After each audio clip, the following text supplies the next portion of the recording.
Depuis mon arrivée, je vis de sieste et d'insomnie dans un jour sans commencement ni fin. Mon sommeil est si léger qu'il devient une interruption. À mon réveil, plus rien ne recommence, ça ne fait que continuer. Je ne regarde même plus ma montre. Entretenir mon décalage horaire depuis plus d'une semaine est ma façon de refuser la marche d'une ville que j'échoue à apprivoiser. Je ne rencontre personne, croise seulement quelques visages dans la rue quand je sors manger aux heures les plus improbables, au pied de l'autel. Aux autres tables, certains se demandent discrètement si je suis d'ici ou d'ailleurs, puis ils m'oublient aussitôt leur soupe sous le nez. Je deviens le fantôme d'un client parmi d'autres. Le moindre besoin est devenu corvée. Je ne me douche même plus, reste la plupart du temps nu, bois le moins possible pour ne pas pisser. Aujourd'hui, je n'ai encore rien avalé. Le frigidaire est aussi vide que ma pensée.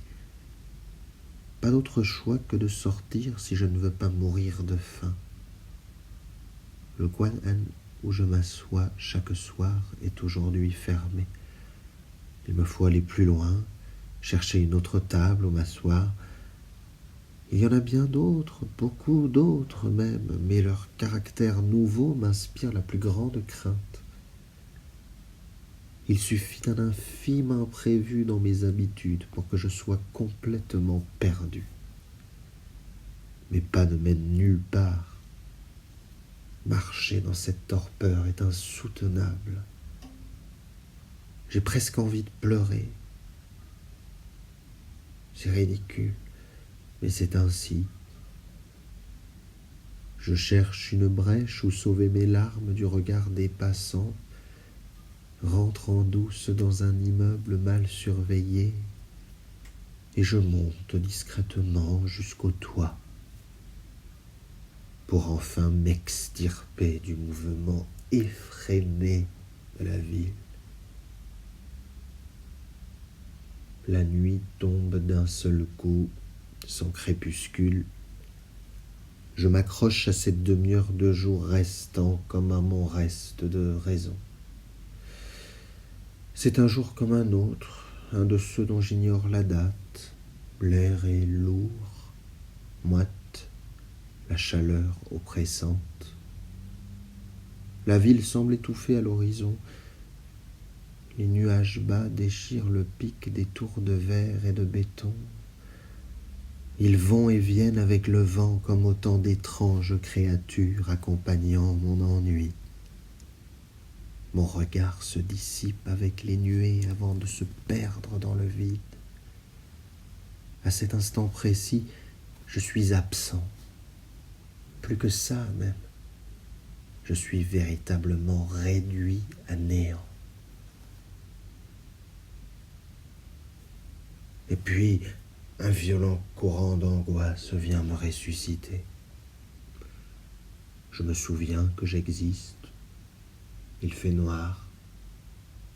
Je ne peux dire depuis combien de temps la nuit est tombée, à vrai dire. Je ne m'en suis même pas rendu compte. De longues minutes sont passées sans moi. C'est à me demander si parfois ma montre ne me joue pas des tours. Traîtres aiguilles dorées de mèche avec la mort, profitant de mes absences pour soustraire à ma vie un peu de mon temps. Je m'allonge enfin. Je ferme les yeux, simule un sommeil perdu d'avance. J'entends tout.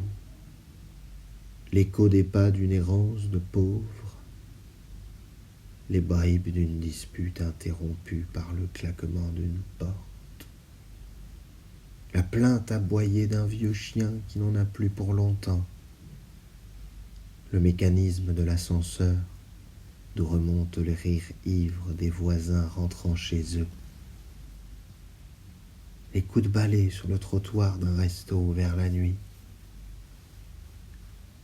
le bruit du silence, le silence des machines, le silence dans le noir, le bruit du sommeil des hommes,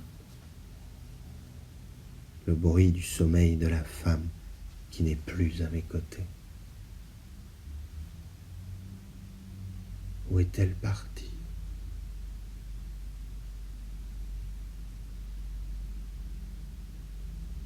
Existerai-je encore en elle, là où elle est? Je me demande. La nuit, je sens l'homme plus que toute autre chose. Ses pieds nus et noirs de crasse, ses traces d'urine et de merde sur les murs que lui-même a dressés, ses aisselles puantes et salées, auréolant sa vieille chemise de travail, ses dents carriées, pourries d'avoir ri jaune si souvent, alors que la ville se moquait de lui, l'humiliait, l'écrasait comme un cafard. Si je me concentre bien, je peux entendre son désir de vengeance éclater comme un orage dans son ventre. Ils sont combien ici à n'avoir pas pu suivre le mouvement de la ville, à errer dans une ville qu'ils ne reconnaissent plus? Rien à faire. Cette nuit encore, je ne dormirai pas. Je regarde à nouveau à ma fenêtre. Je ne me lasse pas de regarder l'incessante fable d'en bas, celle d'un rat chassé par un chat qui jusque-là roupillait sur le rebord de son toit préféré, son coin à lui, à des hauteurs vertigineuses de solitude, peinard, au sommet de la nuit des rues plongées dans le noir.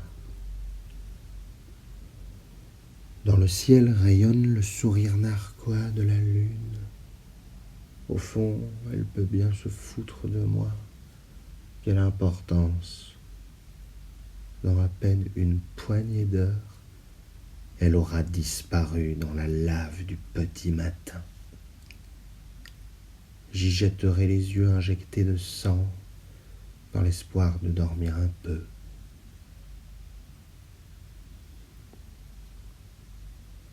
J'ai l'haleine d'un silence qui a fermenté dans ma bouche toute la nuit.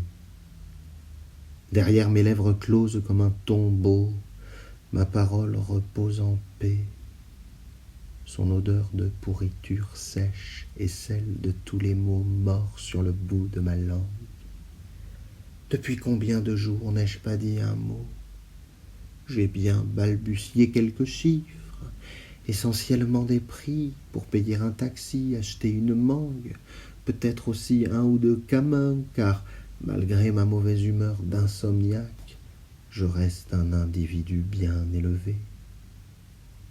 Mais mis à part de pauvres banalités, je n'ai eu aucune discussion avec qui que ce soit. Depuis que je suis rentré, mes échanges avec un autre être humain sont limités à 2-3 phrases, un billet passant d'une main à l'autre, de furtifs regards indifférents, jamais de sourire. Parler, j'ai oublié à quoi ça servait.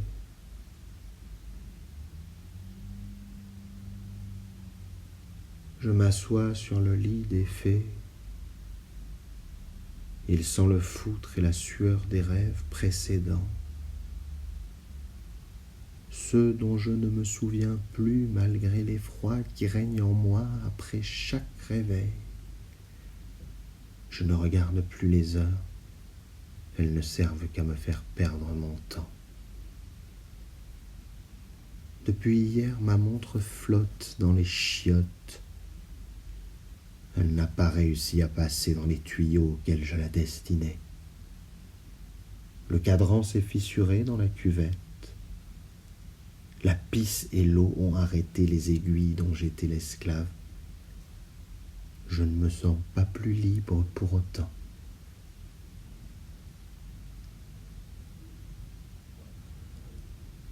À la fenêtre, j'attends qu'il pleuve des cordes à pendre n'importe quel souvenir. Je guette la foudre qui soudain pourrait tomber sous mes yeux, me renvoyer à ma condition de personnage. Sa couleur serait celle d'une fiction, cette fiction que j'ai voulu quitter en partant à la recherche de mon nom et que je retrouve une centaine de pages plus loin, à Saigon. Pas de doute, c'est elle derrière la vitre inondée. Et moi, de mon refuge obscur, je regarde la ville avec cet étrange désir qu'elle disparaisse sous le déluge. Que l'appartement est sombre. La nuit est déjà tombée. Une fois la porte enfin fermée à clé, je m'efforce de purger en silence le bruit venimeux de la journée passée, rongé par le remords de n'avoir rien dit quand il aurait fallu, malgré la certitude d'être mal entendu ou pris pour un fou, mais il aurait fallu hurler par orgueil, hurler n'importe quel mot. Jamais je n'aurais dû sortir aujourd'hui.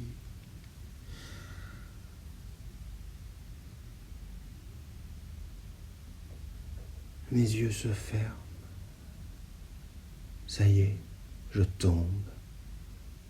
Malgré le bruit de fond de l'existence, la voix dans ma tête qui cherche par tous les moyens à s'arranger avec ma conscience. J'arrive à fermer les yeux. Malgré ma mauvaise foi, une mauvaise foi qui n'est jamais à bout d'imagination pour inventer d'improbables issues de secours aux impasses d'un jour qui a bien mal tourné.